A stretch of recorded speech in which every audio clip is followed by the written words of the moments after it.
저는 27 프리랜서로 일하고 있는 여성입니다. 아직 많이 살았다고는 할 수 없지만 그래도 지금까지 살면서 느낀 점은 정말 인생이라는 게 마음먹은 대로 흘러가지 않는다는 거더라고요. 빅뱅의 GD같이 슬림한 남자 스타일을 좋아하던 제가 헬스 트레이너였던 덩치 크고 몸 좋은 전 남친과 결혼까지 꿈꾸는 날이 올 줄도 몰랐고요. 마냥 행복해 보이던 전 남친의 부모님이 이혼을 하게 될지도 전혀 예상하지 못했네요. 거기다 그 이혼으로 인해서 나름 이성적이고 중립을 잘 지킨다고 생각했던 전 남친이 눈이 돌아 말도 안 되는 조건으로 저와 결혼을 서두를 것도 아예 몰랐어요. 물론 그 덕분에 제 눈에 콩깍지가 벗겨진 걸 떠나서 앞으로 또 누군가를 만날 수 있을지 없을지는 모르겠지만 아무튼 껍데기만 번지르르한 인간과 평생을 함께할 뻔했다가 겨우 도망쳐 나온 것만으로도 당분간 만족하며 지내려고 합니다. 우선 저에 대해서 먼저 소개하는 게 순서겠지요? 제 나이는 이미 말씀드렸다시피 27이고요. 온라인으로 학생에게 영어를 가르치고 있는 강사예요. 학생이라고는 했지만 대부분 공무원 시험을 준비하는 분들이라 연령대는 다양해요. 원래는 선생님이 되기 위해 교육대학교에 입학을 했지만 막상 졸업할 때즈음에 제 생각이 많이 바뀌어 있더라고요. 사실 학교를 다니면서 생활비 정도는 내 힘으로 벌자는 생각으로 시작한 과외가 예상을 뛰어넘는 수입을 가져다 주었고 등록금까지 거의 제 힘으로 해결하게 되었어요. 그렇다고 저희 집이 못 살거나 형편이 어려운 건 아닙니다. 단지 학교를 다니면서도 조금만 부지런하게 움직이면 얼마든지 돈을 벌 수 있는 기회가 많아서 시작한 과외였는데 저도 몰랐던 재능을 발견한 거죠. 그건 바로 쉽고 재미있게 무언가를 가르치는 능력이었어요. 그렇다 보니 과외를 받는 학생들이나 학부모님들에게 칭찬도 많이 받았고 페이도 당연히 점점 올라갔네요. 한 번 돈 버는 것에 재미를 들리니 그 다음부터는 친구들이 소개팅이다 파티다 하면서 놀러 갈 때에 저는 그 시간에 차라리 과외를 하나 더 뛰는 걸 선택했습니다. 그렇게 2학년 2학기부터 저 스스로 등록금을 감당하며 졸업을 했습니다. 제 성향 자체가 원체 무언가에 얽매이는 걸 싫어하기도 했고 선생님이라는 직업이 물론 안정적이고 의미가 있는 직업이긴 하지만 닦아놓고 저하고는 안 맞다는 생각이 드는 겁니다. 그래서 시작한 게 학원 강사였어요. 처음엔 중고등학생들 영어 시험 대비 위주 강의였는데 조금씩 욕심이 생기더라고요. 그래서 틈틈이 공무원 영어 시험에 대한 노하우를 쌓고 기회를 보다 운 좋게 지금 다니고 있는 학원에서 일하게 된 거예요.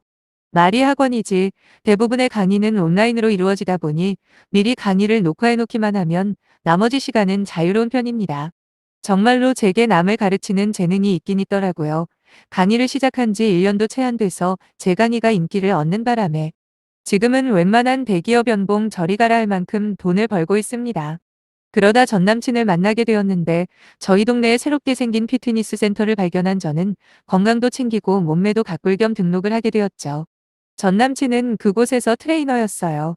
원래 제가 좋아하는 남자 스타일이 약간 호리호리하고 예쁘장한 느낌이거든요.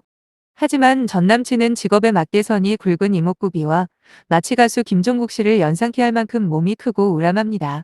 그래서 제가 전 남친에게 호감이 생길 줄은 몰랐어요. 하지만 정말 사람 일이라는 게 한 치 앞도 모르겠더라고요. 거의 하루도 빠지지 않고 한 달 동안 운동하러 다니다 보니 자연스럽게 전 남친과 저는 가까워지게 되었고 대화를 나눌수록 보기와는 달리 꽤나 섬세하고 다정한 전 남친에게 호감을 느끼는 저를 발견하게 되었어요. 물론 전 남친 역시 다른 회원들보다 제게 더 친밀하게 행동했고 그러다 전 남친의 고백을 받아 사귀게 되었는데 그게 불과 1년 반 전의 일이네요. 막상 연인이 되고 보니 전 남친은 외모와는 너무도 다른 성격을 가지고 있더군요. 몸만 보면 아주 호탕하고 거칠 것처럼 보이지만 실제로 전 남친은 아주 감성적이고 섬세한 사람이었어요. 당연히 그때는 눈에 콩깍지가 씌었다 보니 그런 반전적인 모습에 더 빠져들었고 모든 게 좋게만 보였습니다. 특히나 전 남친의 취미가 대박이었죠. 그건 바로 요리였어요.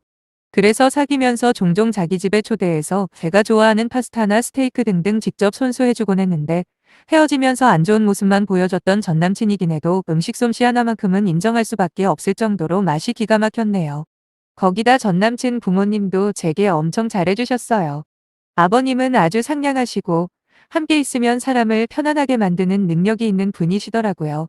그때 당시에는 전 남친이 자기 아빠를 닮아서 저렇게 훌륭하게 컸구나라는 생각까지 했다니까요. 어머님 역시 좋은 분 같아 보였어요. 나이보다 훨씬 동안으로 보이는 미인형이셨는데 약간 직설적으로 말하는 경향은 있었어도 전반적인 인상은 그리 나쁘지 않았습니다. 사실 처음에 방문했을 때는 쑥스러워 인사만 드리고 전 남친이 해준 요리만 먹고 바로 나오곤 했어요. 한 번, 두 번 뵙다 보니 어느새 점차 친해졌죠. 그러다 한 달에 한 번 정도는 전 남친 집에서 다 같이 밥도 먹고 가끔은 술도 한잔하며 남자친구 부모님 치고는 꽤 가깝게 지내긴 했습니다. 제가 워낙 나이가 있으신 분들과 친화력이 좋거든요. 어릴 때부터 동생이나 또래 애들보다는 언니 오빠들과 노는 걸 더 좋아했대요. 성인이 돼서도 마찬가지였고요. 그래서 결혼하기도 전에 남자친구의 부모님과 친하게 지내는 것에 대해서 전혀 거부감이 없었어요. 물론 그렇다고 결혼을 염두에 두고 그런 건 아니고요. 말이 나왔으니 하는 말인데 지금 제가 27이니 작년에는 26이잖아요. 제대로 돈을 벌기 시작한 지도 얼마 안 되었는데다 애초부터 30 초반에 결혼을 하려고 계획을 짜두었기에 아무리 전 남친을 좋아하긴 해서도 결혼은 전혀 생각한 적 없습니다. 당연히 그때까지 헤어지지 않고 계속 사귀고 있다면야 전 남친과 결혼을 하겠구나 정도는 생각해 본 적이 있어도 본격적으로 그 사람과의 결혼 생활을 상상해 본 적은 없다는 이야기죠. 전 남친도 저보다 겨우 2살밖에 많지 않으니 둘 다 어찌 보면 결혼하기에는 많이 이른 감이 있어서 설마 전 남친이 제게 프로포즈를 할 거라고는 예상을 하지 못했는데 한 달 전쯤인가 뜻밖의 청혼을 받게 되었고 그로부터 2주 후에 완전한 이별을 결심하게 되었네요. 정말이지 너무 예상치 못한 일들이 짧은 시간에 연달이 일어났던 것 같아요. 전 남친이 제게 청혼을 하게 된 이유는 바로 전 남친 부모님의 이혼이 주요한 이유였습니다. 사실 전 남친 부모님을 볼 때마다 정말 사이가 좋아 보였어요. 특히 아버님이 어머님을 바라보는 그 눈빛은 전형적인 사랑에 빠진 남자의 그것이었고 말이며 행동이며 다정함 그 자체였죠. 그래서 나중에 나도 결혼해서 나이가 들면 저분들처럼 늙고 싶다라는 생각까지 한 적도 있어요. 그래서 몇 달 전에 전 남친이 자기 부모님이 이혼을 하셨다는 이야기를 했을 땐 전 믿을 수가 없었습니다. 그 어느 부부보다 다정하고 사이가 좋아 보였던 두 분이 이혼을 했다니 말도 안 된다고 생각이 들더라고요. 심지어 전 남친이 장난을 치나 싶다가도 생각해보니 어느 자식이 자기 부모가 이혼했다는 장난을 치겠어요? 당연한 결과겠지만 그 뒤로 전 남친은 방황을 하기 시작하더라고요. 왜 안 그렇겠어요? 아무리 성인이라고 해도 갑작스러운 부모님의 이혼은 그야말로 청천벽력이었겠죠. 남친은 잘 마시지도 않던 술을 입에 대기 시작하더니 그렇게 꾸준히 하던 운동도 점점 손을 놓는 게 보이는 겁니다. 전 최선을 다해서 위로해주고 보듬어주려고 노력했어요. 그 사람이 울면 같이 따라 울어주고 멍한 눈빛으로 허공을 쳐다보고 있으면 다가가 안아주며 어서 빨리 마음의 안정을 찾기를 간절히 빌어줬습니다. 두 분의 이혼 사유 같은 건 물어볼 엄두도 못 냈어요. 물론 궁금하긴 했지만 언젠간 이야기해주겠지 싶어 기다렸는데 전 남친이 조금 안정을 찾고 나서 들려준 두 분의 이혼 사유는 제게 또 한 번 큰 충격을 안겨주더라고요. 사실 전 남친이 아버님이 아닌 어머님을 선택해서 함께 산다고 했을 때 맨 처음 든 생각은 아버님이 뭔가 잘못을 해서 이혼을 하는구나 였어요. 왜 그렇잖아요. 당사자인 자식 말고 누가 더 잘 알겠어요? 하지만 그게 아니었더라고요. 듣기론 전 남친 부모님이 몇 년 동안 두 분이서 산악동호회에 가입해서 활동을 하셨다는데 거기서 어머님이 꽤 오랜 시간 동안 불륜을 저지르고 있었다는 겁니다. 그 사실을 최근에 알게 된 아버님이 먼저 이혼을 요구한 거였죠. 실제로 어머님이 위자료까지 지불했다고 하니 누가 원인을 제공했는지는 명확한 거 아니겠어요. 그런데 전 남친이 뒤이어 한 말은 제 귀를 의심하게 만들었네요.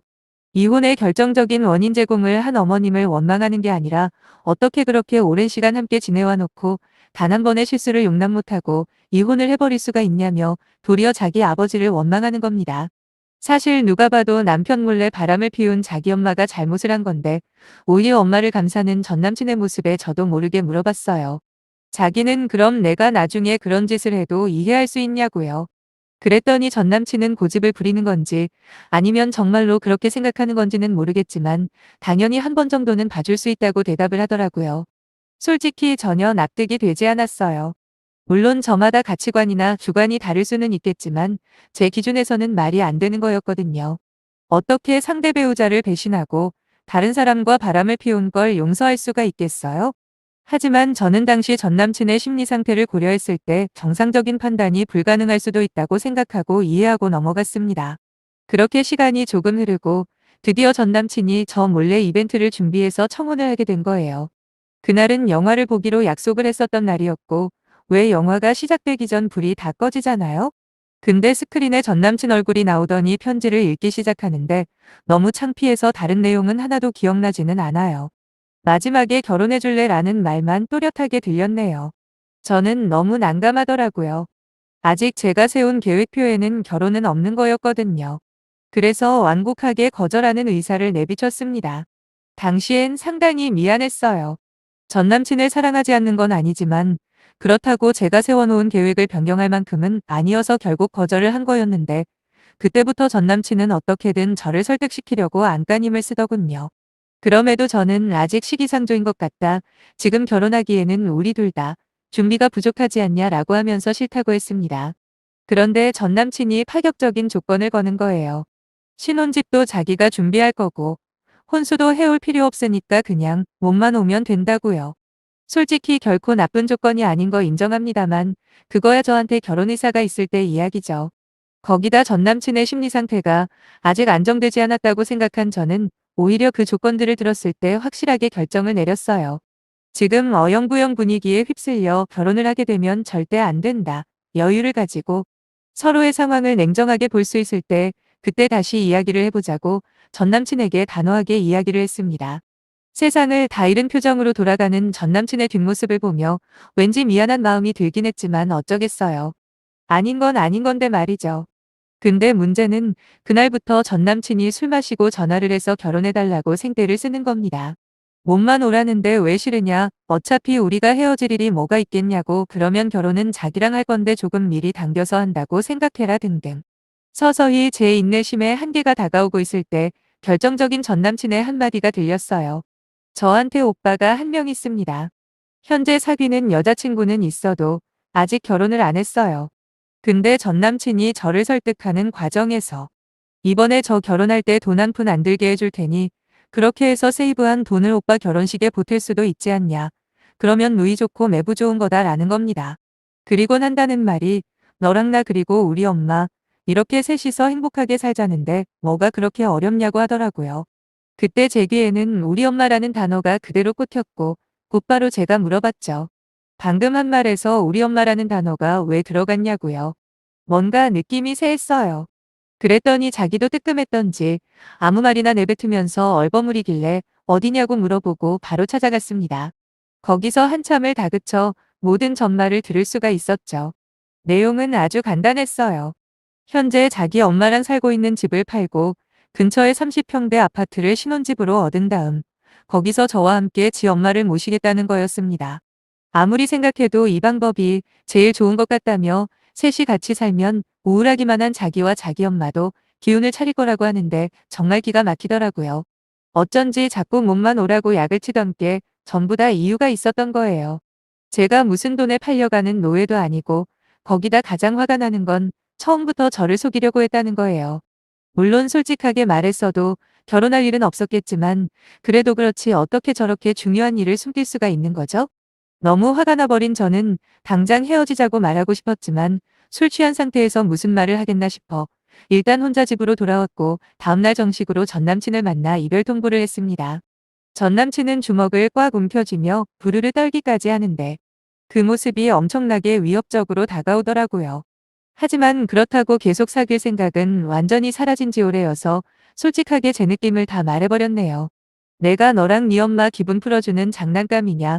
그래서 돈으로 꼬시면 감사합니다. 하고 넘어갈 줄 알았냐라고 했습니다.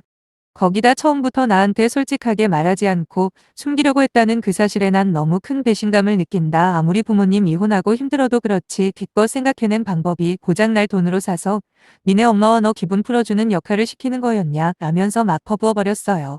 막말로 니네 부모님이 왜 이혼하셨냐고 네 입으로 그러지 않았냐 어머님이 바람을 피워서 아버님이 떠나가신 거라고 너 같으면 그런 시어머니 모시면서 살고 싶겠냐고 웃어붙이곤 아무 말도 못하는 전남친 두고 나와버렸죠. 그리고 며칠 동안 아무 연락 없길래 그대로 끝인 줄 알았는데 그게 아니었더라고요. 하루는 밤에 전남친이 술 한잔 마시고 저희 집 앞에 와서 잠깐 보자는 거예요. 마지막으로 할 말이 있다고 말이죠. 그래서 마침 집에 있던 오빠에게 귀띔해 두고 나갔습니다. 자기 입으로 마지막이라고도 했고 그냥 무시하면 혹시 동네 망신 당할 일이라도 벌일 것 같았거든요. 전 남친은 저를 보자마자 갑자기 닭똥 같은 눈물을 흘리면서 다 없었던 일로 하자고 나중에 결혼하더라도 자기 엄마랑 같이 사는 일은 절대로 없을 거랍니다. 제발 헤어지는 것만큼은 못하겠다. 징징대면서 막 우는데 그전 같으면 안쓰러운 마음이 들었을지도 모르겠지만 한 번 마음이 떠버리니 그런 모습까지 꼴 보기 싫더라고요. 그래서 그냥 돌아가라. 우리 인연은 여기까지인 것 같다 말하고 돌아가려는데 갑자기 제 팔을 꽉 잡는 게 아니겠어요? 여자인 제 힘으로 헬스 트레이너인 전 남친에게서 벗어나는 건 불가능이었어요. 다행히 그때 그 모습을 보고 있던 오빠가 야구 방망이를 한 손에 들고 막 뛰어나오는 겁니다. 그러면서 전 남친에게 그 손 안 놓냐고 다리 몽둥이 부러뜨려 버린다 하며 막 소리를 지르니까 웃기게도 그 순간 덩치는 산만한 게 얼마나 겁을 먹었는지 허둥지둥 막 도망을 가대요. 아마 오빠가 있을 거라고는 생각하지 못했나 보더라고요. 그 모습을 보는데 지금까지 다정하고 세심하다라고 생각했던 전 남친의 진짜 모습이 그제야 보이는 겁니다. 그냥 찌질함 그 자체였던 거죠. 운동을 그렇게 해놓고 마치 귀신을 본 것처럼 꽁지가 빠지게 도망가는 모습을 보면서 하마터면 저런 인간과 계속 만날 뻔했다는 생각에 가슴을 쓸어내렸네요. 정말 겁을 제대로 먹은 건지 지금까지 한 달이 지났는데도 아무 연락이 없네요. 절대 아쉬워서 하는 말은 아니고요. 오빠 덕에 안전 이별하게 됐어 얼마나 다행인지 모르겠습니다. 단기간에 너무 많은 일들을 겪는 바람에 아직까지도 정신이 멍하네요. 그래도 나름 최선의 결정을 한 거라 생각은 해요. 하루라도 빨리 원래의 삶으로 돌아와야겠죠? 그래야 남은 제 인생을 더 환하게 빛나게 할 수 있을 테니까요. 모쪼록 여기까지 긴 글 읽어주셔서 감사하고 여러분들의 앞날에 좋은 일만 생기기를 바랄게요.